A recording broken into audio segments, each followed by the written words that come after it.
छत्रपती राजर्षी शाहू महाराजांच्या जयंतीनिमित्त स्वाभिमानी शेतकरी संघटनेच्या वतीनं राजू शेट्टी यांच्या नेतृत्वाखाली कैफियत पदयात्रा काढण्यात आली आहे। ऊस उत्पादक शेतकऱ्यांना ठरल्याप्रमाणे 100 आणि 50 रुपयांचा दुसरा हप्ता देण्याची राज्य सरकारसह साखर कारखानदारांना सद्बुद्धी मिळावी, तसंच शक्तीपीठ महामार्ग रद्द व्हावे यासाठी शाहू महाराजांचे जनकस्थळ कागल ते समाधीस्थळ कोल्हापूरपर्यंत छत्रपती राजर्षी शाहू महाराजांना अभिवादन करून कैफियत पदयात्रा काढण्यात आली।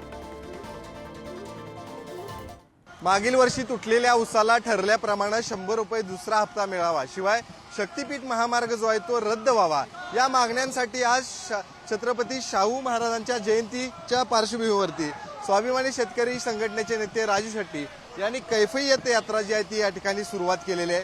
कोल्हापुरातल्या कागल या ठिकाणून कैफियत यात्रा जी आहे ते कोल्हापुरातील शाहू जन्मस्थळापर्यंत ही कैफियत यात्रा जाणार आहे। स्वतःच राजू शेट्टी आपल्यासोबत आहेत। कैफियत काढण्याची वेळ जी आहे ती आणलेली आहे या सरकारनं। खरं तर सरकारनं मध्यस्थी करून गेल्या वर्षी तुटलेल्या उसाला 100 रुपये द्यायचं कारखानदारांच्याकडून कबूल करून घेतलं होतं। जिल्हाधिकाऱ्यांच्याकडे त्यांनी तशी हमीपत्र दिलेली होती, पण अजून ते पैसे मिळाले नाहीत। ते पैसे वसूल करून द्यायची जबाबदारी सरकारची आहे।